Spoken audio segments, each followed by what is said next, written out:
बिस्मिल्लाहिर्रहमानिर्रहीम। रब्बिश्रह ली सदरी वयस्सिर ली अमरी वहलुल उक़दतम मिन लिसानी यफ़क़हू क़ौली। इस्लामी तालीमात के इस प्रोग्राम में आपका बहुत बहुत खैर मक़दम है। आज इंशाअल्लाह आखिरत के मौजू पर हम कुछ बातें आपके साथ शेयर करेंगे। आखिरत के माने होते हैं हेयर आफ्टर, यानी मौत के बाद की ज़िंदगी। कुरान के मुताबिक इंसान की ज़िंदगी अल्लाह ताला ने दो हिस्सों में तकसीम की है, दो हिस्सों में बांटी है, यानी प्री डेथ पीरियड और पोस्ट डेथ पीरियड।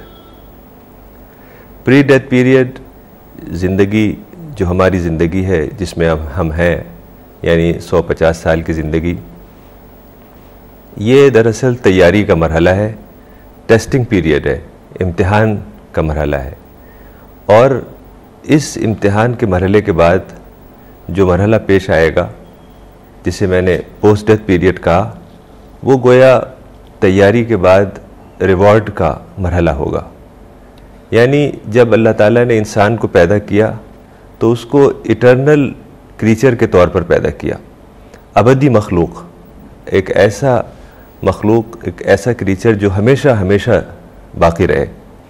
लेकिन इम्तिहान की मसलहत की वजह से, टेस्ट की मसलहत की वजह से उसकी लाइफ स्पैन को दो हिस्सों में बांट दिया, प्री डेथ पीरियड और पोस्ट डेथ पीरियड। जो प्री डेथ पीरियड है वो दरअसल तैयारी का मरहला है, यानी प्रिपरेटरी पीरियड है, और पोस्ट डेथ पीरियड रिवॉर्ड का मरहला है।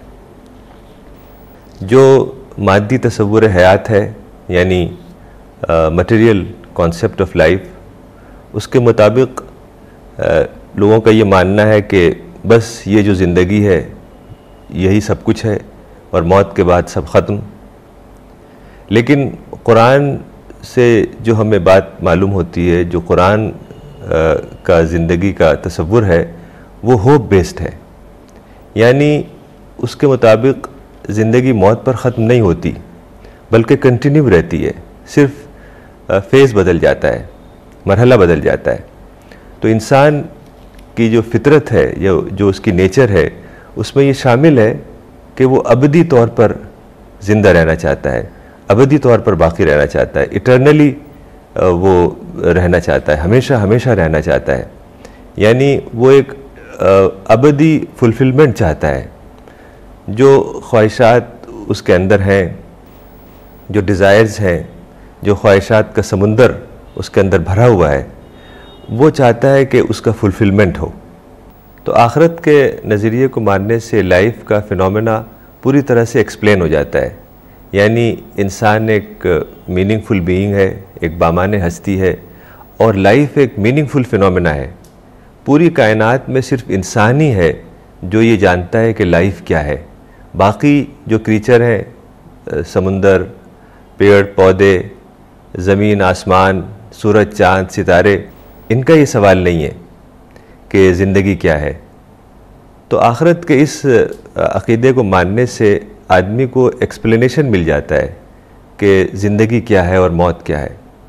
और अगर कोई शख्स ये समझे कि मौत के बाद ज़िंदगी ख़त्म हो जाती है, तो ज़िंदगी को एक्सप्लेन नहीं किया जा सकता, लाइफ को एक्सप्लेन नहीं किया जा सकता।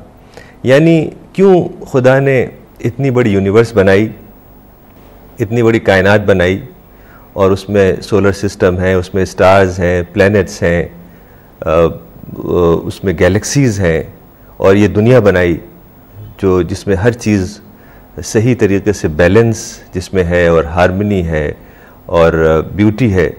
तो ये सारी चीज़ें एक्सप्लेन नहीं होती कि ये खुदा ने किस लिए बनाई। अगर ज़िंदगी बस यहीं ख़त्म हो जाती तो जाहिर है खुदा ने इतनी बड़ी यूनिवर्स क्यों बनाई, इसका पर्पस समझ में नहीं आता। इसी को कुरान में कहा गया है, रब्बना मा खलक़्त हाज़ा बातिला, कि जो अहले ईमान है वो दुआ करते हैं और फिर कह उठते हैं कि ए खुदा, तूने ये सब चीज़ें बेमकसद नहीं बनाई, पर्पसलेस नहीं बनाई। ज़रूर इन सब चीज़ों के पीछे एक बहुत ही गहरा मकसद और पर्पस छुपा हुआ है। इसीलिए कुरान में बार बार सोचने के लिए कहा गया है। कुरान में तदब्बुर, तवस्सुम, तज़क्कुर, लियद्दब्बरू आयातिही, ऐसे कुरान में आया, अल्लज़ीना यतफ़क्करून फ़ी ख़ल्क़िस समावाति वल अर्ज़, कि वो लोग ज़मीन और आसमान के तख्लीक, उसकी क्रिएशन पर सोचते हैं। तो ये सब चीज़ें जब इंसान सोचेगा गहराई से तो उसके ऊपर ये खुल जाएगा कि इंसान की फितरत में, उसके नेचर में डिज़ायर्स क्यों हैं, क्यों इटर्निटी की फीलिंग है, क्यों फुलफिलमेंट की फीलिंग है। कुरान से हमें पता चलता है कि जब क़यामत आएगी तो सारे ही इंसान हशर के मैदान में जमा किए जाएंगे और खुदा ज़ाहिर होगा, तो सारे लोग सजदे में गिर जाएंगे सिवाय उन लोगों के जिन्होंने इस दुनिया में खुदा का इनकार किया। कुरान में इस बात को इस तरह कहा गया, वक़द कानू युदऔना इला सुजूदी वहुम सालिमून, कि दुनिया में उनको सजदे के लिए बुलाया जाता था, अल्लाह ताला के आगे झुकने के लिए बुलाया जाता था, तो वो इसका इनकार करते थे।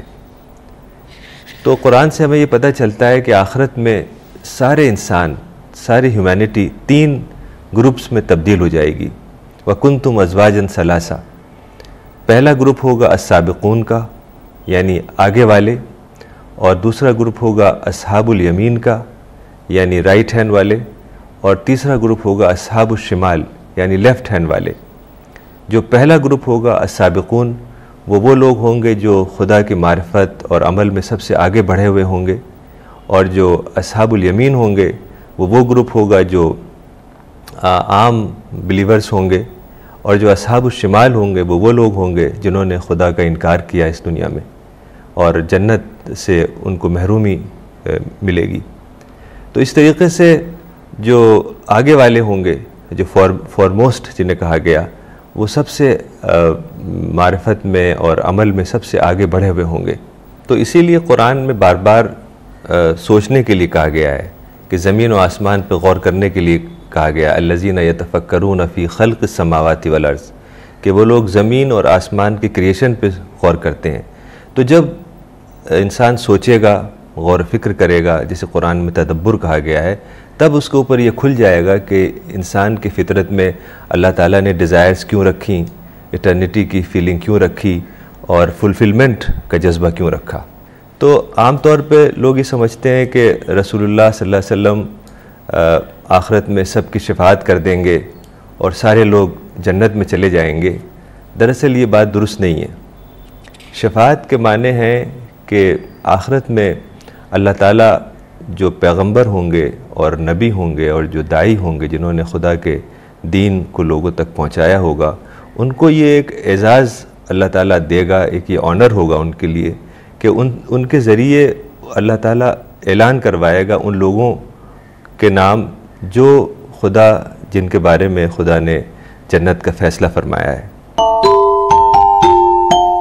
दरअसल इसी दुनिया की एक परफेक्ट सूरत होगी जहाँ बोर्डम नहीं होगा, जहाँ गम नहीं होगा, जहाँ तकलीफ़ नहीं होगी, और सारी चीज़ें वहाँ आइडियल तौर पर होंगी। लेकिन जो सबसे बड़ी चीज़ जन्नत में होगी वो स्पिरिचुअल फुलफिलमेंट है। इस बात को हदीस में इस तरह से कहा गया है कि तुम खुदा को इस तरह से देखोगे जैसे तुम चाँद को देखते हो, यानी खुदा और बंदों के दरमियान डायरेक्ट एक्सचेंज होगा।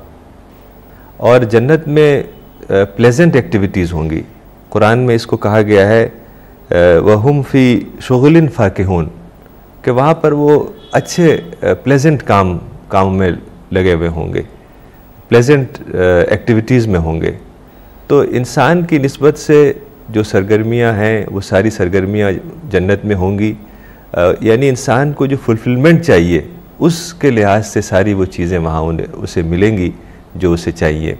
और खुदा की जो यूनिवर्सल ग्लोरी है उसके नए नए पहलू खुलते रहेंगे, और ये अबदी तौर पर इटर्नली ये चीज़ चलती रहेगी। हदीस में आता है कि जन्नत में जो लोग दाखिल होंगे उनके दिल चिड़ियों की तरह से होंगे, यानी वो नेगेटिविटी से पाक होंगे। चिड़िया क्या है? चिड़िया अगर मान लीजिए एक पेड़ पे बैठी है और आपने उसको एक कंकरी मार दी तो वो वहाँ से उड़ के दूसरी शाख पे बैठती है, वहाँ भी चहचहाने लगती है। तो ये नेगेटिविटी जो है अगर इंसान अपने अंदर से ख़त्म करे और अपने आप को पॉजिटिव इंसान बनाए, जिसको कुरान में तज़किया कहा गया है, तभी वो अपने आप को डिज़र्विंग कैंडिडेट बनाता है जन्नत के लिए। हदीस में आता है कि अहले जन्नत के लोग अपनी नेमतों में होंगे तो अचानक उनके ऊपर एक नूर ज़ाहिर होगा, तो वो अपना सर उठाएंगे आसमान की तरफ, ऊपर देखेंगे तो वहाँ खुदा मौजूद होगा। तो अल्लाह ताला जन्नत वालों को सलाम करेगा, फ़क़ाला अस्सलामु अलैकुम अहल जन्ना, तो जन्नत वाले भी अल्लाह ताला को सलाम करेंगे। फिर दोनों एक दूसरे को देखेंगे और सारे लोग जन्नत की जो नेमतें हैं उसको भूल जाएंगे, यहाँ तक कि खुदा छुप जाएगा लेकिन उसका नूर बाकी रहेगा। इसी तरीके से हदीस की किताबों में आता है कि सईद इब्न अल-मुसय्यब अबू हुरैरा से मिले। अबू हुरैरा आप एक बहुत ही बड़े सहाबी थे। तो अबू हुरैरा ने कहा कि मैं दुआ करता हूँ कि अल्लाह मुझको तुमसे जन्नत के बाज़ारों में मिलवाए। तो सईद ने कहा कि जन्नत में भी क्या बाज़ार होंगे? तो अबू हुरैरा ने कहा हाँ, रसूलुल्लाह सल्लल्लाहु अलैहि वसल्लम ने मुझे बताया है कि जन्नत में बाज़ार होंगे। आपने फरमाया कि जब जन्नत वाले जन्नत में दाखिल होंगे तो उनके आमाल के मुताबिक उनको जन्नत में रखा जाएगा, यानी जन्नत में भी कई दर्जे होंगे। कुरान में 2 दर्जे बताए गए हैं, जन्नतान, और हदीस में 100 दर्जे बताए गए हैं कि आमाल के मुताबिक जन्नत वालों को अलग अलग जन्नतों में रखा जाएगा, अलग अलग हिस्सों में रखा जाएगा। तो हज़रत अबू हुरैरा आगे फरमाते हैं कि फिर इनको इजाज़त दी जाएगी कि वो खुदा की ज़ियारत करें। खुदा का अर्श ज़ाहिर होगा, जन्नत वाले एक बाग में जमा होंगे और अबू हुरैरा रसूलुल्लाह सल्लम से पूछते हैं कि क्या हम खुदा को देखेंगे? तो रसूलुल्लाह ने फरमाया कि क्या तुम 14वीं के चाँद को नहीं देखते? तो हज़रत अबू हुरैरा ने कहा हाँ, हम देखते हैं। तो रसूलुल्लाह ने फरमाया कि तुम ऐसे ही देखोगे खुदा को जैसे तुम 14वीं के चाँद को देखते हो। तो हर शख्स से खुदा डायरेक्ट बात करेगा और फिर जो लोग होंगे, जो अहले मजलिस होंगे, उनसे कहा जाएगा कि तुम उठो और अल्लाह ताला ने तुम्हारे लिए एक बहुत ख़ास चीज़ तैयार की है। तो फिर वो सब बाहर जाएंगे, एक बाज़ार में आएंगे। एक ऐसा बाज़ार होगा जहाँ बहुत फरिश्ते होंगे, यानी उस बाज़ार को फरिश्ते मैनेज कर रहे होंगे। तो उसमें ऐसी चीज़ें होंगी कि जो न किसी इंसान ने कभी सोची, न किसी ने देखी, न कभी उसके बारे में इंसान के जहन में गुमान आया। तो उनसे कहा जाएगा कि तुम जो चीज़ भी तुम लेना चाहो ले लो। तो वो अपनी पसंद की चीज़ें ले लेंगे, लेकिन वहाँ कोई ख़रीद व फ़रोख्त नहीं होगी, यानी कोई सेल या कोई ट्रांजैक्शन नहीं होगा। तो जो जन्नत की चीज़ें हैं वो दरअसल फरिश्ते मैनेज कर रहे होंगे। इंसान इस दुनिया में चीज़ें करता है, यानी वो चीज़ें बनाता है, सिविलाइजेशन बनाता है, लेकिन आखिरत में जन्नत का जो सिविलाइजेशन होगा वो फरिश्ते मैनेज करेंगे, इंसान को वहाँ कुछ नहीं करना।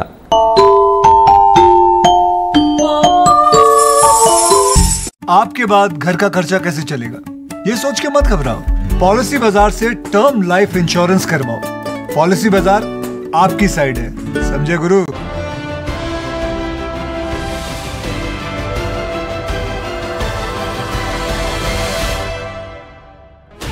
Sixteen channels, 15 languages, 26 states, 1200। वो दरअसल सिंबॉलिक सेंस में है ताकि इंसान उसको किसी हद तक समझ सके, क्योंकि इंसान के अंदर जो लिमिटेशंस हैं उसकी वजह से वो गैब की बातें, बियॉन्ड स्पेस एंड टाइम की जो रियलिटीज़ हैं उसको नहीं समझ सकता। तो इसलिए हदीस में कुछ बातें सिंबॉलिक अंदाज में आई हैं ताकि इंसान किसी हद तक क़यामत के बारे में, आखिरत के बारे में, जन्नत और जहन्नम के बारे में कुछ बातें समझ सके। तो आज प्रोग्राम को ख़त्म करने से पहले मैं चाहूँगा कि आपके सामने एक दुआ रखूँ। ग़ालिबन ये दुआ आपको याद भी होगी। ये दुआ है रब्बना आतिना फ़िद्दुनिया हसना व फ़िल आखिरति हसना वक़िना अज़ाबन्नार, यानी ए हमारे रब, हमें दुनिया की अच्छाई हमें दे दे और आखिरत की भी अच्छाई हमें दे दे और हमें जहन्नम के अज़ाब से बचा। इस दुआ को आम तौर से लोग इस तरह समझते हैं कि दुनिया की जो अच्छी चीज़ें हैं, यानी जो रिचेज़ हैं, जो वेल्थ है, जो दौलत है और शोहरत है, इज़्ज़त है, वो सब चीज़ें बंदा खुदा से मांग रहा है और आखिरत की भी जो अच्छी चीज़ें खुदा से मांग रहा है। दरअसल इसका मतलब ये नहीं है। रब्बना आतिना फिद दुनिया हसना के माने हैं कि अल्लाह ताला तू मुझे वो चीज़ दे दे दुनिया की जो तेरे नज़दीक अच्छी है। यानी अगर कोई बंदा दुनिया की वो चीज़ें मांग रहा है, वेल्थ और प्रॉपर्टी और जो दुनिया की जो लग्जरियस लाइफ है, उसको अगर मांगेगा तो उसका तो मतलब ये है कि वो अपने टेस्ट को और बढ़ाएगा, चूँकि ये सारी चीज़ें दरअसल इम्तिहान के लिए हैं। इसका मतलब ये नहीं है कि वेल्थ कोई बुरी चीज़ है, वेल्थ अच्छी चीज़ है, लेकिन वेल्थ दरअसल हमारी नीड है, हमारी ज़रूरत है। जैसे हमें बहुत चीज़ों की ज़रूरत है, हमें वेल्थ की भी ज़रूरत है, हमें और जो दुनियावी चीज़ें उसकी भी ज़रूरत है, लेकिन वेल्थ को हमें नीड के तौर पर लेना होगा।